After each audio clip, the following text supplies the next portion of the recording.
మీరు కొత్తగా business start చేయాలనుకుంటున్నారా? మార్చ్ 16-17 హైటెక్స్ లో ఫ్రాన్సెస్ ఇండియా బిగ్గెస్ట్ ఫ్రో ఎక్స్పో. అందరి తలరాతలు బ్రహ్మ రాస్తే నా తలరాత నేను ఎక్కడి నుంచి పోటీ చేయాలి అనే రాజకీయ భవిష్యత్తును మాత్రం జగన్మోహన్ రెడ్డి గారు చేస్తారు, రాస్తారు అంటూ మంత్రి అమర్నాథ్ గారు పలుసార్లు కొన్ని స్టేట్మెంట్స్ కూడా ఇచ్చారు. అలాగే మంత్రి అమర్ని నేను గుండెల్లో పెట్టుకుంటున్నానని సీఎం గారు అన్నారు. కట్ చేస్తే చాలా సస్పెన్స్ కొనసాగింది. మంత్రి అమర్ ఎక్కడి నుంచి పోటీ చేస్తున్నారు, ఇక్కడి నుంచి అక్కడి నుంచి అంటూ రకరకాల రాజకీయపరమైన ఆరోపణలు, వదంతులు ఇవన్నీ నడిచాయి. ఇప్పుడు గాజువాక ఇన్ఛార్జిగా మంత్రి గుడివాడ అమర్నాథ్ గారిని నియమించడం పట్ల ఒక కొత్త ఉత్సాహం అయితే నెలకొందని చెప్పొచ్చు. అయితే గాజువాకలో ఫేస్ చేయాల్సినటువంటి ఛాలెంజెస్ ఏంటి, ఇప్పటికీ అనకాపల్లి నుంచి గాజువాక వరకు తన రాజకీయ ప్రయాణాన్ని ఎలా కొనసాగించబోతున్నారు? ప్రెసెంట్ మనతో పాటు మంత్రి అమర్ గారు ఉన్నారు, అడిగి తెలుసుకుందాం. Sir, first congratulations. Thank you very much. ఏం చెప్తారు అమర్ గారి ప్రయాణం అనకాపల్లి టు గాజువాక? గాజువాక నుంచి అనకాపల్లి వెళ్ళాను యాక్చువల్గా. ఎందుకంటే నేను పుట్టి పెరిగింది నా సొంత నియోజకవర్గం. రెండోది నా తండ్రి తాత కూడా ప్రాతినిధ్యం వహించినటువంటి నియోజకవర్గం గతంలో పెందుర్తి. గాజువాక కూడా పెందుర్తి నియోజకవర్గంలో ఉండేది. ఏదేమైనప్పటికీ గౌరవ ముఖ్యమంత్రి గారు ఏ బాధ్యత అప్పచెప్తే ఆ బాధ్యతను నిర్వర్తిస్తానన్నటువంటి మాట ఇప్పుడు కాదు, గతంలో అనకాపల్లి నియోజకవర్గ కొత్త సమన్వయకర్తను నియమించినప్పుడు కూడా చెప్పాను, అనేక సందర్భాల్లో మీతో చెప్పాను. మొన్న ముఖ్యమంత్రి గారు అనకాపల్లి విచ్చేసినప్పుడు కూడా ప్రజల సాక్షిగా కూడా చెప్పాను, జగన్మోహన్ రెడ్డి గారు మళ్ళీ రేపు రాష్ట్రానికి ముఖ్యమంత్రి అవ్వాలి అనేటువంటిది ఒక చారిత్రాత్మకమైనటువంటి అవసరం. ఈ అవసరంలో భాగంగా అమర్నాథ్ పాత్ర ఏ రకంగా జగన్మోహన్ రెడ్డి గారికి ఉపయోగపడితే ఆ రకంగా ఉపయోగపడతాను. అవసరమైతే పోటీ నుంచి తప్పుకోనన్నా పార్టీ గెలుపు కోసం కృషి చేస్తానన్నటువంటి మాట చెప్పడం జరిగింది. జగన్మోహన్ రెడ్డి గారు కూడా అదే ప్రజల సాక్షిగా నా మీద ఉన్నటువంటి ప్రేమని ఆయన వ్యక్తపరిచేటువంటి కార్యక్రమం చేశారు. ఈరోజు అనకాపల్లి నుంచి గాజువాక నియోజకవర్గ సమన్వయకర్తగా నన్ను నియమించి రేపు ఎన్నికల్లో బరిలో దిగమని చెప్పి వారు ఆదేశించారు. ఆయన చెప్పినటువంటి కార్యక్రమాన్ని ఎలాగైతే గతంలో నేను నిర్వర్తించానో ఆ రకంగానే రేపు ఎన్నికల్లో కూడా గెలవబోతా ఉన్నాం. డిప్యూటీ రీజనల్ కోఆర్డినేటర్గా ఒక పెద్ద బాధ్యత నాపై సీఎం గారు పెట్టారు కాబట్టి పోటీ చేస్తానా చేయనా అనేది నెక్స్ట్. కానీ ఇప్పుడు ఇచ్చిన ఈ బాధ్యతలు నేను సిటీ అంతా కూడా గెలిపించుకోవాల్సిన పెద్ద రెస్పాన్సిబిలిటీ నా మీద ఉంది అని కూడా మీరు స్టేట్మెంట్ ఇచ్చారు. ఒకానొక సందర్భంలో మెంటల్గా కూడా మీరు ఫిక్స్ అయ్యారు, ఈసారి ఒకవేళ పోటీ చేసే అవకాశం నాకు లేకపోయినా కూడా జగన్మోహన్ రెడ్డి గారు తీసుకున్న నిర్ణయాన్ని నేను యాక్సెప్ట్ చేస్తాను, పార్టీకి ఒక కార్యకర్తగా పనిచేస్తాను అని కూడా మీరు చెప్పారు. సో ఇప్పుడు చాలా కీలకమైన నియోజకవర్గాల్లో భీముల తర్వాత గాజువాక అని చెప్పొచ్చు. సో ఇంకా మరి కాస్త రెస్పాన్సిబిలిటీ. సో మీకు జగన్ గారు ఇచ్చిన గిఫ్ట్ని మీరు ఎట్లా రిసీవ్ చేస్తారు? జగన్మోహన్ రెడ్డి గారు గాజువాకు సంబంధించి నేను గతంలో కూడా చెప్పాను, ఈ ప్రాంతం నుంచి నా తండ్రి గారు మా తాతగారు ఇద్దరు కూడా ప్రాతినిధ్యం వహించారు. నేను పుట్టి పెరిగినటువంటిది ఇప్పుడు మనం ఉండి మాట్లాడుతుంది కూడా గాజువాక నియోజకవర్గం. సో ఈ ప్రాంతం నా సొంత గ్రామాలు లేదా నా ప్రాంతం, ఈ ప్రాంతంలో ఉన్నటువంటి ప్రజలు, ఈ ప్రాంతం మీద పూర్తి అవగాహన, ఈ ప్రాంతంలో ఏ ఊర్లు ఉంటాయి, ఏ గ్రామాలు ఉంటాయి, ఎవరెవరు ఉంటారు, ఏ కుటుంబాలు ఉంటాయి, ఏ రకమైనటువంటి కార్యక్రమాలు చేయాలి, ఇవన్నీ పూర్తిగా అవగాహన కలిగినటువంటి వ్యక్తిగా. బహుశా నేను అనకాపల్లి నుంచి ప్రాతినిధ్యం వహించినప్పటికీ మంత్రిగా నాకు పూర్తిగా ఈ ప్రాంతం మీద లేదా ఈ ప్రాంతంలో పుట్టి పెరిగినటువంటి వ్యక్తిగా కూడా నాకు పూర్తి అవగాహన ఉంది. సో డెఫినెట్గా అన్ని అంశాలని కూడా పరిగణలో తీసుకోండి. ఎందుకంటే రాజకీయపరమైనటువంటి పరిణామాలు కానివ్వండి, ఇక్కడ ఉన్నటువంటి మీరు అన్నట్టు రెండో అతిపెద్ద నియోజకవర్గం రాష్ట్రంలోనే 3,25,000 ఓట్ల కలిగినటువంటి నియోజకవర్గం. సో అన్ని రకాలుగా కూడా పెద్ద ఎత్తున ప్రచార కార్యక్రమాలు కానివ్వండి, రేపు ఎన్నికలకు సంబంధించినటువంటి ఏర్పాట్లు కానివ్వండి, వీటితో పాటు ప్రధానంగా ఇక్కడ ఉన్నటువంటి అంశాలను కూడా ప్రజల్లోకి తీసుకుని వెళ్ళి ఏ రకంగా పరిష్కరించబోతా ఉన్నాం అనేటువంటిది కూడా చెప్పేటువంటి కార్యక్రమం చేస్తాం. ఒక సందర్భంలో వైసీపీ నియోజకవర్గ ఇన్ఛార్జీలను లిస్టులో ఒక్కొక్కటి ప్రకటిస్తున్నప్పుడు మీకు అందులో ఒక అవకాశం లేకపోయినప్పుడు కూడా రాజకీయ పరమైన ఆరోపణలు కూడా ఎదుర్కొనే పరిస్థితులు ఉన్నాయి. అంటే కేవలం ప్రతిపక్షాలని విమర్శించడానికి, ముఖ్యంగా పవన్ కళ్యాణ్ గారి పైన కామెంట్స్ చేయడానికి మాత్రమే మిమ్మల్ని వాడుకుంటున్నారు, అధిష్టానం మిమ్మల్ని గుర్తించలేకపోతోంది, అంటే క్రెడిబిలిటీ మీరు సంపాదించలేకపోయారు జగన్ గారి దగ్గర అనేది కూడా. సో ఇప్పుడు గాజువాక ఇన్ఛార్జ్గా సో ఏం చెప్తారు? అది మా దగ్గర ఉన్నటువంటి వారు కానీ నేను కానీ ముఖ్యంగా ఎవరేమనుకుంటున్నారు అనేటువంటిది పక్కన పెడితే నేను ఏ రోజు ఆ రకమైనటువంటి ఆలోచనతో లేను. నాతో పాటు ఉన్నటువంటి నా క్యాడర్ కానివ్వండి, లేదా పార్టీ అభిమానులు కానివ్వండి, పార్టీ కార్యకర్తలు కానివ్వండి, అందరికీ జగన్మోహన్ రెడ్డి గారికి అమర్ అంటే ఏంటో అనేటువంటిది తెలుసు అనేటువంటిది అందరికీ తెలుసు. ముఖ్యంగా మీడియా కానివ్వండి, లేదా కొన్ని ఎల్లో మీడియా కానివ్వండి, లేదా కొన్ని ఛానల్స్ కానివ్వండి, ఇవన్నీ కూడా ఏదో వారు అల్ప సంతోషం పొందారనేటువంటిది నా అభిప్రాయం. ఏదేమైనప్పటికీ నేను కూడా మీతో అనేక సందర్భాల్లో మాట్లాడినప్పుడు కూడా చెప్పాను, నాకు లేనటువంటి కంగారు మీరందరూ ఎందుకు పడుతున్నారు, సమయం వచ్చినప్పుడు అన్నీ జరుగుతాయి, ఎందుకు గాబరపడుతున్నారు అనేటువంటి మాట అనేక సందర్భాల్లో చెప్పాను. అయినప్పటికీ జగన్మోహన్ రెడ్డి గారు ఏం చెప్తే అది చేస్తాననేటువంటి మాట కట్టుబడి ఉన్నాను. ఆ రోజు కట్టుబడి ఉన్నాను, ఈ రోజు కట్టుబడి ఉన్నాను, రేపు కూడా అదే మాట కట్టుబడి ఉంటాను. ఈరోజు నాకు మీద ఈ పెద్ద బాధ్యతను పెట్టారు. డెఫినెట్గా ఈ గాజువాక నియోజకవర్గాన్ని గెలిపించి జగన్మోహన్ రెడ్డి గారికి గిఫ్ట్గా ఇవ్వాల్సినటువంటి బాధ్యత కూడా ఉంది. అనకాపల్లిలో మళ్ళీ పోటీ చేసే అవకాశం లేకపోవడానికి మీరు ఏమైనా రియలైజ్ అయ్యారా? సో అక్కడ మలసాల భరత్ గారిని ఇంట్రడ్యూస్ చేస్తూ ఒక భావోద్వేగానికి కూడా మీరు గురయ్యారు, కన్నీళ్లు పెట్టుకున్నారు. సో ఇదంతా చూస్తే కనుక ఎందుకు అనకాపల్లిని కోల్పోవాల్సిన పరిస్థితి ఎందుకు వచ్చింది? అనకాపల్లికి సంబంధించి ఒకటే కాదు, రాష్ట్రంలో అనేక ప్రాంతాల్లో కొన్ని రాజకీయ పరమైనటువంటి సమీకరణలు, సామాజిక పరమైనటువంటి సమీకరణలు, అక్కడ అవసరాలు, రాజకీయ నిర్ణయాలు తీసుకోవాల్సినటువంటి వాటిలో భాగంగా తీసుకున్నటువంటి నిర్ణయమే తప్ప మనం కోల్పోయామనో లేకపోతే మనల్ని అక్కడి నుంచి మార్చారనో అటువంటి దానికన్నా అక్కడ సామాజిక సమీకరణలో ఒక బీసీని అక్కడ పెడితే బాగుంటుంది అనేటువంటిది జగన్మోహన్ రెడ్డి గారి ఆలోచన. సో అందులో భాగంగా ఒక నిర్ణయాన్ని, రాజకీయపరమైనటువంటి నిర్ణయాన్ని తీసుకున్నారు తప్ప నాకు ఆ ప్రాంతంతో ఉన్నటువంటి అటాచ్మెంట్ కానీ, లేదా నాకు ఈరోజు ఈ స్థాయి ఇచ్చినటువంటి అనకాపల్లి నియోజకవర్గం కానీ ఎప్పుడు కూడా నా గుండెల్లోనే ఉంటుంది. రేపు ఏ సందర్భం వచ్చినా ఏది వచ్చినా సరే వారితో నాకు ఉన్నటువంటి ఎమోషనల్ కాంటాక్ట్ ఎప్పటికి కూడా విడిపోదు. Coming to Gajuwaka constituency, Nagireddy గారి ఫ్యామిలీని కాదని అక్కడ కార్పొరేటర్ చందు గారిని సమన్వయకర్తగా ప్రకటించిన వెంటనే విపరీతమైన వ్యతిరేకత చూసాం మనం చాలా వరకు. ఎందుకంటే ఖచ్చితంగా మళ్ళీ కుటుంబంలో వారసత్వ రాజకీయాలు కొనసాగించాలన్న ఆలోచనలో వాళ్ళ కొడుకులు కూడా ఉన్నారు. అయితే ఇప్పుడు మళ్ళీ అక్కడ కొత్త ఇన్ఛార్జ్ మిమ్మల్ని పెట్టడం, కొన్ని టాస్క్లు అయితే మీరు ఖచ్చితంగా ఫేస్ చేయాల్సిన సందర్భాలు కూడా కనపడుతున్నాయి. ఇటు నాగిరెడ్డి గారిని, అటు చందుని, ఇట్లా ఎలా మీరు కుటుంబం కానీ, తిప్పల కుటుంబం కానీ, లేదా ఉరుకుట్ కుటుంబం కానీ, ఈ ప్రాంతంలో అనేక దశాబ్దాల నుంచి ఈ మా 3 తరాల నుంచి కలిసి నడుస్తున్నటువంటి కుటుంబాలన్నీ కూడా. సో ఏదేమైనప్పటికీ ప్రతి ఒక్కరికి రాజకీయపరమైనటువంటి ఆలోచనలు, వారి భవిష్యత్తుకు సంబంధించినటువంటి ఆలోచనలు అనేక ఉండొచ్చు. సో కానీ ప్రభుత్వం తీసుకున్నటువంటి పార్టీగా మా జగన్మోహన్ రెడ్డి గారు తీసుకున్నటువంటి కొన్ని నిర్ణయాలకు వచ్చేసరికి అందరం కూడా కట్టుబడి ఉంటాం, అందరం కలిసికట్టుగా పనిచేయాల్సినటువంటి బాధ్యత ఉంది. గతంలో నాగిరెడ్డి గారు ఎమ్మెల్యేగా కంటెస్ట్ చేసినప్పుడు మేము పనిచేయడం కానీ, లేదా చందు వాళ్ళ ఫ్యామిలీ పనిచేయడం కానీ జరిగింది. లేదా గతంలో నాన్న ఎమ్మెల్యేగా పోటీ చేసినప్పుడు అదే ఫ్యామిలీ మాకు పనిచేయడం జరిగింది. అప్పుడు కూడా వాళ్ళు అందరూ కూడా కలిసికట్టుగా పనిచేస్తాం. సో ఇప్పుడే నాగిరెడ్డి గారితో కూడా ఆల్మోస్ట్ 1.5 hour వారితో కలిసి కూర్చొని మాట్లాడి రావడం జరిగింది. సో అందరం కూడా కలిసికట్టుగా పనిచేద్దాం, పార్టీ గెలిపే ఇంపార్టెంట్ అనేటువంటిది వారు చెప్పేటువంటి మాట. సో ఏదన్నా ఉన్నా డెఫినెట్గా రాజకీయాల్లో ఉన్నటువంటి ప్రతి ఒక్కరూ మనం మళ్ళీ రేపు ఇది ఎన్నికలు వచ్చినప్పుడు మనం పోటీ చేయాలన్నా, లేకపోతే మనం గెలవాలని, లేదా మన కుటుంబం ఉండాలనేటువంటి ఆలోచన ప్రతి ఒక్కరికి ఉంటుంది. సో ఆ గౌరవం ఎక్కడా కూడా నాగిరెడ్డి గారికి కానీ, లేదా వారి కుటుంబానికి కానీ, లేదా నిన్నటి వరకు సమన్వయకర్తగా ఉన్నటువంటి చందుకు కానీ ఎవరికి కూడా ఆ గౌరవం తప్పకుండా చూసుకున్నటువంటి బాధ్యత తీసుకుంటాం. రాజకీయాల నుంచి చూస్తున్నటువంటి వాళ్ళు అందరూ ఒక కుటుంబ సభ్యులం. కులాలు వేరైనా, లేకపోతే ఇంకోటి వేరైనా, ఏది వేరైనా అందరం కూడా వైఎస్ఆర్ కాంగ్రెస్ పార్టీ కుటుంబం. ఈ వైఎస్ఆర్ కాంగ్రెస్ పార్టీ కన్నా దాదాపు 40 సంవత్సరాల నుంచి అందరం కూడా కలిసిమెలిసి పెరిగినటువంటి కుటుంబాలు. అందరం కూడా ఇందులో ఏ రకమైనటువంటి మనస్పర్ధలు అనేటువంటి ఏమి ఉండవు.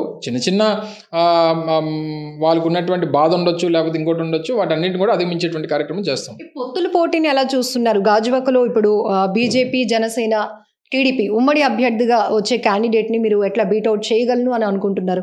ఇప్పటికే మళ్ళీ గాజువాకలో చాలా సమస్యలు ఉన్నాయి, తమ అధినేతని ఇక్కడి నుంచి పోటీ చేయాలని మేము కూడా రిక్వెస్ట్ చేస్తున్నాం, గ్రౌండ్ లెవెల్లో దానికి కావాల్సిన కసరత్తు జరుగుతుందని కూడా కోన తాతారావు గారు చెప్తున్నారు. ఒకవేళ పవన్ కళ్యాణ్ గారే మళ్ళీ గాజువాక నుంచి పోటీ చేస్తే ఎట్లా ఉంటుంది? ఏముంటుంది, మళ్ళీ మన 2019లాగే ఉంటుంది. ఏముంటుంది? సో ఏదేమన్నా మనం ఆ ప్రతిపక్షాలు ఎవరు ఏంటి అనేటువంటి చూసి మనం పోటీ పెట్టాం కదా. అందరూ కూడా మన బలం ఏంటి, మన తాలూకు స్ట్రెంగ్త్ ఏంటి, లేకపోతే గతంలో పవన్ కళ్యాణ్ గారు పోటీ చేసినప్పుడు నాగిరెడ్డి గారు క్యాండిడేటు, పోనీ ఈ ప్రాంతంలో కుల సమీకరణలు అవన్నీ చూసినా సరే ఆయన కష్టపడి పనిచేసినటువంటి వ్యక్తిగా, ఈ పార్టీ కోసం ఆయన అహర్నెస్లో కష్టపడి పనిచేసినటువంటి వ్యక్తిగా పార్టీ గుర్తించి వారికి సీట్ ఇచ్చింది. ఆ రోజు పార్టీ అంతా కూడా కలిసికట్టుగా చేసి ఆయన గెలిపించుకునేటువంటి కార్యక్రమం చేశారు. So end of the day పార్టీకి ఉన్నటువంటి ఇమేజ్ ఏంటి, పార్టీ నాయకుడికి ఉన్నటువంటి ఇమేజ్ ఏంటి, అక్కడ ఉన్నటువంటి క్యాండిడేట్కి ఉన్నటువంటి ఇమేజ్ ఏంటి, ఎవరు అందుబాటులో ఉంటారు, ఎవరికి మనకు తోడుగా ఉంటారు, మన సమస్యలకి పట్ల ఎవరికి అవగాహన ఉంది, ఇవన్నీ స్థానిక ప్రజలు చూస్తారు తప్ప ఎవరు చంద్రబాబు నాయుడు వచ్చి పోటీ చేస్తున్నారా, పవన్ కళ్యాణ్ వచ్చి పోటీ చేస్తున్నారా, లోకేష్ వచ్చి పోటీ చేస్తున్నారు అనేటువంటిది అవి అప్రస్తుతం. అలాగే మొన్న తెలంగాణలో కేసీఆర్, రేవంత్ రెడ్డి ఇద్దరు ఒక సీట్లో ఓడిపోయారు. వాళ్ళిద్దరి మీద వెంకటరమణారెడ్డి గారు అన్నటువంటి ఒక వ్యక్తి గెలిచాడు. మరి ఇద్దరు సీఎం క్యాండిడేట్లో ఓడిపోయారని అంటే ఏంటి అర్థం? సో ఏదేమైనప్పటికీ అక్కడ స్థానికంగా ఉన్నటువంటి పరిస్థితులు, సమస్యలు, వాటి మీద అవగాహన, అక్కడ అందుబాటులో ఉండేటువంటి నాయకత్వం, ఆ రాజకీయ పార్టీకి ఉన్నటువంటి బలం, ఆ రాజకీయ పార్టీ గత 5 సంవత్సరాలకి చేసినటువంటి పనులు, ఇవన్నీ కూడా ప్రజలు చూస్తారు తప్ప ఎదుటివాడు ఎవరున్నారు అనేటువంటి దాన్ని మేము స్పెసిఫిక్గా ఎవరు అనేటువంటి దాని మీద మేము ఆలోచన చేయం. మా స్ట్రాటజీ ఎప్పుడు కూడా వన్ సైడెడ్గా మా ఏం చేయాలనేటువంటి దాని మీద చేసుకుని వెళ్తాం. అంటే గాజువాకని కాస్త వినూత్నంగా చూడాల్సిన అవసరం కూడా ఉంది. ఎందుకంటే అది ఇండస్ట్రియల్ క్యాపిటల్గా పేరుగాంచినటువంటి పారిశ్రామిక ప్రాంతం, ఇంకా మైగ్రేటెడ్ ఎక్కువ ఉంటారు. మీరు గాజువాక ఓటర్లకి ఏం చెప్పాలి అనుకుంటున్నారు? సో గాజువాక నియోజకవర్గంపై మీకున్న పట్టు ఏంటి? గాజువాకలో ప్రతి ఇంచు కూడా నాకు తెలిసినటువంటి వ్యక్తిని, ఈ ప్రాంతంతో నాకు పూర్తి సత్సంబంధాలు ఉన్నటువంటి వ్యక్తిని, గతంలో నేను కార్పొరేటర్గా కూడా ఈ ప్రాంతం నుంచే పనిచేసినటువంటి వ్యక్తిని, ఈ ప్రాంతంలో ఉన్నటువంటి ప్రజల సమస్యల పట్ల, ఇక్కడ ఉన్నటువంటి అవసరాల పట్ల, ఈ ప్రాంతం ఏ రకంగా ఎదిగేటువంటి దానికి అవకాశం ఉందనేటువంటిది పూర్తి అవగాహన ఉన్నటువంటి వ్యక్తిని. ఈరోజు రాష్ట్రంలో కూడా అత్యధికంగా అభివృద్ధి చెందుతున్నటువంటి మండలాల్లో గాజువాక మండలం మొదటి ప్లేస్లో ఉంది. పర్ క్యాపిటల్ ఇన్కమ్ కానివ్వండి, లేదా జిఎస్డిపికి సంబంధించినటువంటి దాంట్లో కానివ్వండి, మీరు చెప్పినటువంటి పరిశ్రమలు, ఈ పారిశ్రామిక ప్రాంతం మధ్యలో ఉన్నటువంటి ప్రాంతం వల్ల ఎక్కువ మంది ఉద్యోగస్తులు ఉండడం వల్ల, లేకపోతే ఇతర ప్రాంతాల నుంచి వచ్చి ఇక్కడ కాంట్రాక్ట్ ఉద్యోగస్తులుగా నివసిస్తూ ఉన్నటువంటి వారు కానివ్వండి, వీటన్నిటి మధ్య వారికి సుఖమైనటువంటి జీవితం, వారికి కావాల్సినటువంటి సదుపాయాలు, వారికి ఈ ప్రాంతంలో మంచి ప్రాంతంగా ఉంది, ఈ ప్రాంతంలో బ్రతకడానికి మనకు బాగుంది అనేటువంటి విధంగా అన్ని మౌలిక సదుపాయాలు కల్పించేటువంటి బాధ్యత తీసుకుంటాం. గాజువాక కేంద్రంగా అనేక సమస్యలు ఉన్నప్పటికీ ప్రధానంగా విశాఖ స్టీల్ ప్లాంట్ అంశం అనేది ఇప్పుడు కీలకంగా మారబోతోంది. ఎందుకంటే ఖచ్చితంగా ఎన్నో ఏళ్ల పోరాటం, ఇప్పటికీ అలా నిరసనలు కంటిన్యూ అవుతూనే ఉన్నాయి. బట్ ఈ ఎన్నికల్లో స్టీల్ ప్లాంట్కి సంబంధించి ఎలాంటి స్టాండ్తో మీరు గాజువాక గతంలో ఏదైతే స్టాండ్ ఉందో ఆ స్టాండ్ మీద మేము కట్టుబడి ఉన్నాం. దానికి ఏదైనా స్టాండ్లో తేడా వస్తే ప్రతిపక్షాలకు స్టాండ్ తేడా రావాలి తప్ప మా స్టాండు ప్రైవేటీకరణకి వైఎస్ఆర్ కాంగ్రెస్ పార్టీ వ్యతిరేకం. అది మొదటి రోజు ఆ ప్రభుత్వం నిర్ణయం తీసుకున్నప్పుడు దానికి వ్యతిరేకిస్తూ వచ్చాం. ఇక్కడ జరుగుతున్నటువంటి పోరాటాలకు మద్దతు ఇస్తూ వచ్చాం. ఈరోజు ఇందులో మమ్మల్ని దోషులుగా నిలబెట్టాలనేటువంటి ప్రయత్నం ఆ రోజు తెలుగుదేశం పార్టీ కానీ ఇతర రాజకీయ పార్టీలు కానీ చేసేటువంటి ప్రయత్నం చేశారు. మేము మొదటి నుంచి చెప్పింది ఏంటి, కేంద్ర ప్రభుత్వానికి రాష్ట్ర ప్రభుత్వానికి ఉన్నటువంటి సంబంధాలే మాకు ఉన్నాయి తప్ప మేము భారతీయ జనతా పార్టీకి వైఎస్ఆర్ కాంగ్రెస్ పార్టీకి పార్టీలుగా మాకు సంబంధం లేదు అనేటువంటిది మొదటి నుంచి చెప్తూ వచ్చాం. ఈ రోజు జరిగినటువంటి పొత్తుల తర్వాత ఎవరు తోడు దొంగలో, ఎవరు తెరచాటు దొంగలో, ఎవరు దీనికి మద్దతు పలుకుతూ వచ్చారు అనేటువంటిది అర్థమవుతుంది. ఇప్పుడు సమాధానం చెప్పాల్సి వస్తే వాళ్ళు సమాధానం చెప్పాలి తప్ప వాళ్ళు స్టాండ్ మార్చుకోవాలి తప్ప మా స్టాండ్లో ఏ రకమైనటువంటి మార్పు ఉండదు. స్టీల్ ప్లాంట్ ప్రైవేటీకరణకి వైఎస్ఆర్ కాంగ్రెస్ పార్టీ పూర్తిగా వ్యతిరేకం. దానికి అండగా నిలబడతాం. ప్రైవేటీకరణ చేసేటువంటి దానికి మేము ఒప్పుకోం. దానికి కావాల్సినటువంటి పోరాటం వైఎస్ఆర్ కాంగ్రెస్ పార్టీ కార్మికులతో కలిసి చేస్తుంది. మాకు స్థాయి ఉన్నంత వరకు, మాకు అవకాశం ఉన్నంత వరకు మేము పోరాటం చేస్తూనే ఉంటాం. ప్రతిపక్షాల విషయంలో కావచ్చు, మీడియా వేదిక కావచ్చు, మంత్రి అమర్ గారి పైన ఒక స్పెషల్ ఫోకస్ ఉంది. ఎందుకంటే మీరు అట్లా క్రియేట్ చేసుకున్నారు. కీలకమైన వ్యాఖ్యలు ప్రతిపక్షాలకి ధీటుగా చెప్పే విషయంలో కావచ్చు, ఏదైనా. సో ఒక 5 శాఖలకి సంబంధించి కీలక మంత్రిగా, అతి చిన్న వయసులో ఎమ్మెల్యేగా గెలిచి మంత్రిగా ఉన్న మీరు, సో ఫస్ట్ లిస్టులోనే ఎందుకు అంత ప్రయారిటీ తీసుకోలేని పరిస్థితులు నెలకొన్నాయి అని చెప్పొచ్చు. సో ఇప్పటికైనా గాజువాకలో మీరు సమన్వయకర్తగా ప్రకటించిన తర్వాత మీ గెలుపు ఖాయమని భావించవచ్చు. గెలుపు పోటీ చేసిన ప్రతి ఒక్కరు గెలవాలనే పోటీ చేస్తాం. ఎండ్ ఆఫ్ ద డే అంతిమ నిర్ణేతలు ప్రజలు.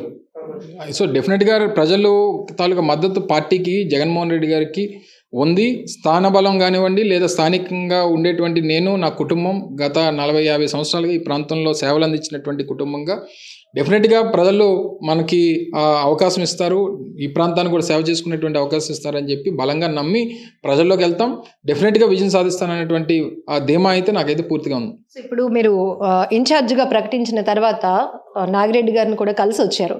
ఏం చెప్పారు ఆయన? 100% నేను పార్టీ ఏ రకమైనటువంటి నిర్ణయం తీసుకుంటే ఆ నిర్ణయాన్ని నేను కట్టుబడి ఉంటాను. అందరం కలిసికట్టుగా పనిచేస్తాం. సహజంగా పెద్ద ఆయన ఏం కోరుకుంటాడు, ఎక్కడ కూడా నాకు ఏ రకంగా గౌరవం తక్కకుండా చూసుకో అనేటువంటి మాట ఏ పెద్ద నాయకుడన్నా చెప్తారు. ఆ రకంగానే చెప్పారు. నేను కూడా అంతే ఇదిగా, ఎందుకంటే నాన్నగారితో కూడా కలిసి పనిచేసినటువంటి వ్యక్తి, రాజకీయాలు చేసినటువంటి వ్యక్తి.